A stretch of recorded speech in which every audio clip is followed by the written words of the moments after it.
Hey, everybody. On today's Locked On Bama, we're going to continue Jimmy Stein's countdown of the roster. We're also going to give a shout out to the ladies basketball team as they have gotten a couple of big wins in the SEC tournament so far these last couple of days. And we're going to talk about some of the performances in the NFL Combine, Slade Bolden in particular. We're going to talk about all that and more on today's Locked On Bama.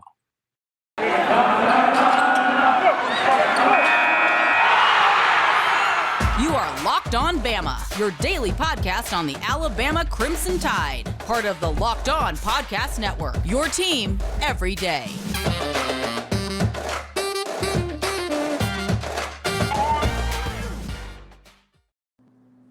Hey again, everybody, and welcome back into Locked On Bama. Luke Robinson, that's me. Jimmy Stein, that's him. Jimmy, how are you today? Awesome. You know what I just learned seconds ago, which is exciting to me? The game against LSU Saturday, the basketball game, is going to be on CBS. I didn't know that. That's going to have a real March Madness feel to it. Alabama on CBS. So I say the postseason gets started Saturday. Yeah, that's is on CBS. I think it's at 11 o'clock. Not exactly the best time in the world, but I'm really okay with it. I'm going to actually be calling some more state championship games tomorrow going on at Legacy Arena. That's a lot of fun. If anybody's looking for something to do, anytime between whenever we broadcast till tomorrow at like 5:45 is the last game. And I can't remember. I think it's Enterprise against James Clemens. Kind of a weird matchup for 7A. But the 6A matchup is like Huffman and Coleman. And my God, that's going to be a lot of fun. This Coleman team is coached by a former Mountain Brook assistant. So he's under Bucky McMillan. So he's going to go up and down the court a lot. And we're not going to get into all this because, frankly, some folks that listen to this are out of the state of Alabama. They may not even know what the hell I'm talking about. But if you are looking for something to do Friday or Saturday, bad cell phone over to Legacy Arena, you will not regret that. Jimmy, let's do really quickly, give a shout out to the ladies getting another big win. They won over Auburn the first day of the SEC tournament. Then they got a win last night over Georgia. I mean, surprising fashion, Georgia was the 6th seed. They're ranked pretty highly in women's basketball, and they won 74-62. So it wasn't like it was a buzzer beater or anything. No, great performance. I tell you, Brittany Davis is on fire. She's playing unbelievable down the stretch. I think she was a second team selection, all SEC, but frankly, she's playing like a first teamer right now. She's been unbelievable. She had, I think, 26 points, 5 boards, 5 steals. Gonna get tough. Alabama plays Tennessee today, but Alabama beat Tennessee down the stretch. So we'll see. So, but congratulations to the girls for putting it all together here at the end. And I think they're in contention for an NIT bid if they don't win the SEC tournament. I did see they were projected like next 4 out after that win. That would take them to 17-13 if they lose against Tennessee. Now, if they beat Tennessee, you'd have to think, okay, they're at least in the next 4 out. So they'll be a little bit closer. But let's face it, nobody's probably beaten South Carolina. I would love to get a win over the Vols and at least be in the conversation. It'd be nice to have this crew of young women head to the NCAAs. Really quickly, we'll scoot through a few other things, and then we'll get to your countdown. Alabama baseball and softball teams are home all weekend. Alabama baseball, Murray State in a 3-game series. And then, let's see, the girls, they are going to play Texas, Miami of Ohio, and Eastern Illinois for the T-Mobile Classic. That ought to be kind of fun. Yeah. Now, what was weird is I did a little thing for Crimson and Coffee this morning, my morning kind of review what's going on. And I did mention that Alabama softball was playing in the T-Mobile Classic and against Miami of Ohio, Texas, and Eastern Illinois. And then realized that Eastern Illinois is not in the T-Mobile Classic. They're just playing Alabama Monday. So that's just sort of weird to me that you'd play 3 consecutive days, 2 of them in a classic. One of them's just a standalone game. So, but regardless, Alabama enters 16-0. I'm telling, and they're playing like freaking 5 games in the next 3 days. So we can be talking about a 21-0 Alabama team next week. Isn't it a little cocky that we call everything classics? We don't know if it's a classic yet. You call it a classic after it's happened. But everybody loves to say, how about just a when we run rule their ass? When we run rule their ass for 3 straight days, is that going to be a classic? I don't think so. And finally, Jimmy, wanted to talk about something you wrote about on your Crimson and Coffee. Slade Bolden ran a 4.66 40 at the event. He also had an impressive vertical leap at 32 inches, and his broad jump measured 9 foot 8 inches. And so I guess the only question is, what round will the Patriots draft him in, right? I even mentioned that what's funny to me about it is, and it will be really funny if he ends up with the Patriots, even I thought this was an Alabama thing, that Alabama fans, but no, this is a national deal, because even Daniel Jeremiah, the outstanding expert on the draft from NFL Network, while Slade Bolden was working out and they were commenting about Slade, he specifically said, is there any doubt that this guy's not going to end up on the Patriots? And then that got Rich Eisen laughing, and they were laughing about it, going, yep, he's a Patriot. And Daniel Jeremiah was like, yeah, laugh now. He's going to catch 6 balls in the first game. And to me, that's great, because, it's a funny joke, and it's obviously about how the Patriots have had this long line of white slot receivers that were not highly thought of entering the draft, by the way. And then they end up being superstars like Wes Walker and Danny Amendola and obviously Julian Edelman, who Slade says he fashions his game after. So Slade wasn't great. I'd hoped for a better 40 time from him. It wasn't great. But if you were expecting great, you don't know Slade's game. This is not Slade's event. Slade was lucky to be invited, and he was lucky to work out. I think a real goal for Slade was to show adequacy, not, oh my gosh, he ran a 4.4. No, that's not his game. Show adequacy. I noticed one thing, Luke, on the list this week of the fastest times ever ran at the combine. If you look at the fastest times ever, that list is not populated with NFL stars. They were combine stars, but they weren't NFL stars. There is a minimum adequate number that you have to put up to play in the NFL, and I think Slade did that. It doesn't make for a great inspirational workout shirt, though. Achieve adequacy. The bare minimum. There used to be a comedy bit he had, and I'm not a huge Sandler fan. I think he gets a little too lowbrow sometimes, but he had an old comedy tape where he was like interviewing for a job, and he said, look, I'm willing to start at the bottom, and I'm also willing to stay there. And I wonder if that's Slade Bolden's pitch. The Patriots like, hey, look, be the 53rd man on the roster. I think that's all you want to do is be.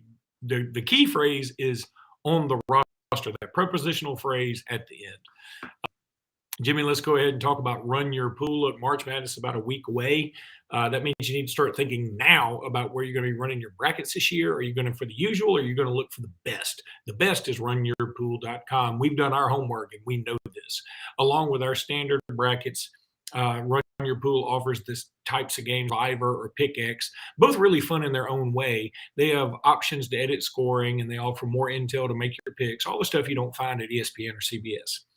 Clearly, we believe Run Your Pool. That's what the Locked On crew is going to be doing, because, like I said, we're running our bracket ourselves. There's no truer test than that. You want to believe in your product, so we use it. If you want to play against us for a shot at the cash prize, join us at runyourpool.com/lockedon. And while you're there, create your own pool for your friends and family. Enter Pure Madness at checkout for $10 off your custom pool. All the rules and details will be available there. That's runyourpool.com/lockedon for your chance to cash prize. We can't wait to see your bad self there. Also want to tell you about Built Bar. It's that time of year where you probably gave up on your New Year's resolution. You might have had a New Year's resolution, had a New Year's resolution, and given up on that. I don't know. But if you're eating Built Bars, you can stick to one where it says if your resolution was eat more Built Bars, you're probably still on it. Or if your resolution was to lose weight, you can eat Built Bars. That'll help with that. You really need to try the Puffs. You're missing out if you hadn't tried the Puffs. They are the first ever protein-infused marshmallow. They're fluffy. They're marshmallowy. They're not just a protein bar. They're a treat covered in 100% real chocolate, like all Built Bar stuff is. All Built Bars, just covered in 100% real chocolate. Can't beat that. Like I said, even the Puffs. Most Built Bars contain about 130 calories, 4 grams of sugar, 4 net carbs, and 17 grams of protein. Compare that to a candy bar, 240 calories, 30 grams of sugar, and dozens of net carbs. You don't want that crap. Go to built.com, use promo code LOCKED15 and get 15% off your order. Use promo code LOCKED15 for 15% off your order with your bad self. I've now said with your bad self 3 times in this podcast. I don't have to do it for the rest of the week. Jimmy, let's go back to your rankings here for a minute. I think we left off at 51. So we'll go to number 50, who is Devonta Smith, a safety, who out of Ohio. Not that Devonta Smith. I would love to have that Devonta Smith back. But, he's on the team, and he's a safety, and he's got a lot to live up to. Yeah, one interesting thing about him when I was spanning over the spring roster, he's the smallest defensive back on the team at 6 foot 185. That's the smallest guy. Yet he's playing safety and not corner, or he did last season. He could be moved to corner. I mean, it's obviously a guy that can play both, but he was a safety last season when he redshirted. What's interesting to me again is the size, and it's a great lesson about what new football is. New football is not Mark Barron at safety. New football is cornerbacks at safety. And that's what Devonta Smith brings to us, just a lot of coverage ability. I've heard from inside the program that they're excited about him, that they really think he might be something. It's just that the top of the depth chart is just too crowded. It's hard to believe that he would be playing a significant role on defense this fall, not with Jordan Battle and DeMarco Helms returning, to say nothing of Brian Branch and Malachi Moore, who also plays safety. So probably won't see Devonta this fall except on special teams, but he is a guy to look for in the future. I think he might be a thing. All right, we're going to zip through these others in this group of 5 a little bit more quickly. Actually, I want you to spend a little time on Keanu Coat, and I think I'm saying that correct. We've gone with Cott and Keat and it's Coat Williams, or Coot. Williams. It might be Coot. I think it's Coat, but you could be right. I've been told it's Coat, and that doesn't mean I'm right. I'm going to say Coat, and I'm not going to be surprised if it's Coot. But here's why I'm excited about this guy. When we signed him, it was like, On3 has him at a 5-star. When we signed him, it was like, he's really good. If he puts on weight, he'll be something. Okay, fast forward a year. Dude is already 231. He's 231 right now. And we're just now getting to his redshirt freshman season. He'll probably be even a little bit bigger by this fall. Man, what an exciting guy this is. Again, one of the reasons he's at 49 and why Devonta Smith is at 50, that sounds like they're really low on the list, and they are. But, top 44 mathematically means you're sort of in the 2 deep, right? I don't know that Coat can get in the 2 deep because of Will Anderson, Dallas Turner, and Chris Braswell. That leaves one spot for it's either him or Jeremiah Alexander or even Quindarius Robinson. So I don't know that it'll be in the 2 deep, and that's why he's at 49 and not a little higher. But that does not mean I'm not super high on him. I think this is a guy 1 year from now, when we're doing this list next year, he's going to be up there. He's not going to be where he is right here. All right, I'm going to group some of these other guys. Tim Keenan, who is 6'2", 343.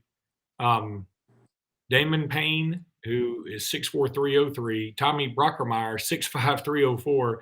Damian George, 6'6", 333. Those are your next 4 dudes. And it's hard for me to believe Tim Keenan isn't the biggest dude in that group, but he's not. But just sort of give an overview of all of them. Yeah, these are all contenders for the 2 deep. Again, that's why they're lower than 44, but they're on the cusp. These are all guys likely to be significant players at Alabama one day. I just don't think that their time is here just yet, but it's close. Again, these are guys that are in the mid-40s this year that I think when we do this list again next spring have moved up 10, 12 spots because they'll be significant players a year from now. And that's fine. It's a developmental sport. It gives these guys another year to get ready, and they're all on the cusp of being significant players this year. Tim Keenan might even play some in our short yardage defense. Damon Payne needed to add weight. He did. He's a fantastic 6'4", 303. He's a guy. We only have 4 guys that we know will be in the first team rotation on the defensive line. Damon Payne could easily be the 5th or 6th guy. He's got to beat out Jamil Burrows, got to beat out Jamirian Latham to be that 5th or 6th guy, and he could be in the rotation right now. I wouldn't rule that out. Brockermeyer is in the mix. We have 2 openings at tackle. It's wide open. He's one of the guys in the mix. To me, he's a guy that even first week of spring, they're going to be excited to see him and say, okay, now what do we got? He just needed more time. He's got to gain what I call functional strength. It's not just weight room strength. It's like, some guys are pretty good in the weight room, but they can't, pick up a bunch of firewood. Sometimes you have to do that. Not so much in football, but sometimes you got to pick up firewood or knock over a tree or lift a car off somebody on the side of the road. That's, functional strength. And really what I mean is being able to push around defensive linemen.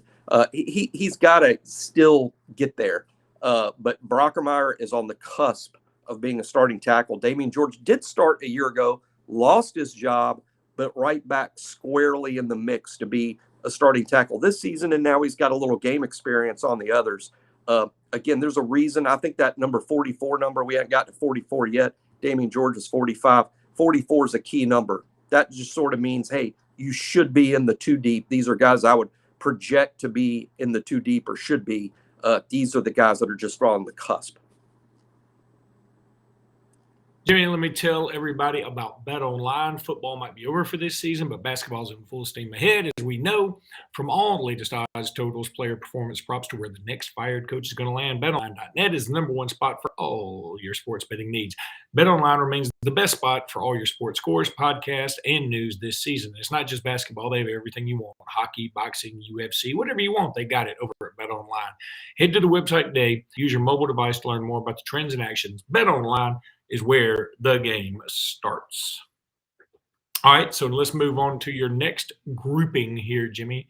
And all I have to do is pull it up. It seems so simple, yet it's not for me. This morning. Number 44 is Amari Kite and Kendall Randolph. I guess you cheat even on your own tests. I did, and I just thought it would be interesting to do a tie just because, you don't expect that. And really, these 2 tied because I sort of see them as the same guy. You might go, they're not the same guy. Where are you getting? Kendall Randolph even plays tight end. Well, we didn't know for sure Kendall Randolph was coming back. I had already projected in another piece I did that if Kendall's not back, that this year's guy who's going to spend a lot of time at tackle but also play tight end would be Amari Kite. I sort of said he's going to be the next Kendall Randolph and play that role. But Kendall came back. They're both in the same boat in the sense they are both solidly in the mix at offensive tackle. I think both of them have a legitimate shot to win the starting offensive tackle job. Notice I have them ahead of Tommy Brockermeyer just slightly. But both of them have, I would say, an equal shot to win the offensive tackle starting spot or a number 2 spot. Or Kendall, if not both of them, could end up being a starting tight end on the short yardage unit. So to me, they're sort of the same guy. Kendall's just a little bit older with a little more experience.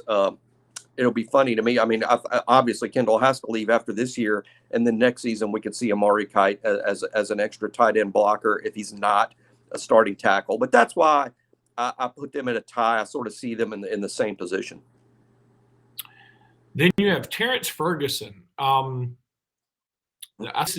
may have him a little low. Yeah, you've got him as a dark horse. You even think, okay, I guess you're thinking you may even have him a little high. I'm thinking you have him a little low. I really like Terence Ferguson on the offensive guard position. I do. I really like him. That's why I put it. I think he is, even at 43, a good chance to be a starting guard, to go from a redshirt year to being a starter.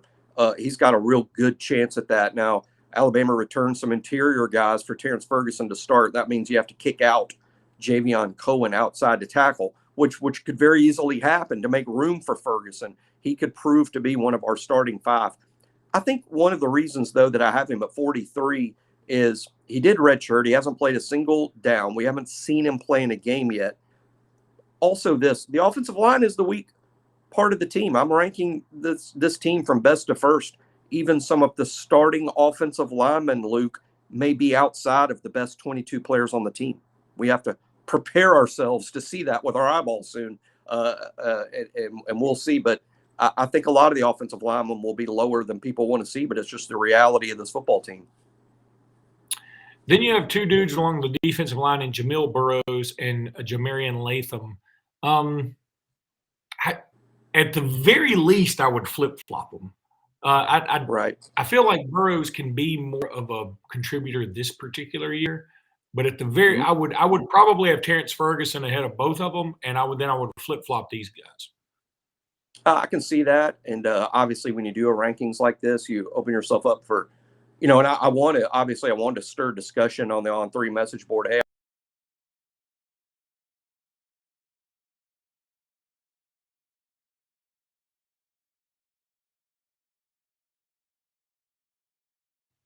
Jimmy, you've gone silent on me, bud. I don't know what happened, what you did, what happened, but you're silent there. So here's what I don't know that I don't think people can hear you. Can you hear me is the question. Raise your hand if you can hear me. Right, there you go. All right, so here's what we're going to do, Jimmy. I'm going to take you out of the equation because I think you have hit a button, Tandy 2000, that has relegated it to, you have used up all 1 gigs that you have. Is gig small? I don't even know this technology. All right, Jimmy, I'm going to let you say roll tide, even though nobody can hear it. Just mouth it. Okay, there we go. Jimmy out of the equation here, and I'm going to finish up his own list. He was talking about Jamirian Latham and Jamil Burrows. Then he's got Christian Story and Tyrion Arnold, both defensive backfield. Story, a safety. Look, I've had a man-ish on Christian Story ever since I got to call him and he won a state championship for Lynette in football a few years ago. He played quarterback and defense then. He won the MVP. He was absolutely unstoppable. Of course, he's Caden Story's older brother. Caden Story just saw him playing for Lynette at the basketball championships too. I'm a little. I thought Christian Story would be more of a thing. Yeah, I knew he lacked some of the top end speed, but I think he's a great player, and I think Christian Story can contribute. I think Jimmy may actually have him a little low this particular year. So if I had to pick out one guy that nobody's counting on to be a big deal at Alabama this year, I swear I would pick Christian Story. Now that didn't go for the 5 stars we signed this year. I'm talking about a dude that everybody forgets he's on the team. I'm telling you, I'm really, really high on Christian Story. And if I weren't really high on Christian Story, it might be this guy, even though I think I would violate my own rules. That's Tyrion Arnold, who Jimmy has at number 39. Looks ready to play, super athletic. All you got to do is go back and look at his high school film. Kind of shocked he didn't get to play a little bit more this past season, especially with some of the issues we had in the backfield. I really thought he'd get to play some. But this is a guy I think that you're going to have a hard time keeping off the field. Now, I'm in the same category I just did for Christian Story because I think people are expecting Tyrion Arnold to contribute this year. I think people believe in Tyrion Arnold getting on the field a lot. See, what I was saying about Story is I don't think people really remember he's with the team. So I think that's part of the situation. Anywho, that's going to wrap it up for today's Locked On Bama podcast. It's Friday. We got tech issues, and so we're just going to go for that. But we will be back with you Monday. We'll talk about Bama LSU and Bama in the SEC tournament and more countdown from Jimmy. We'll talk to you guys later. Until then, roll tide.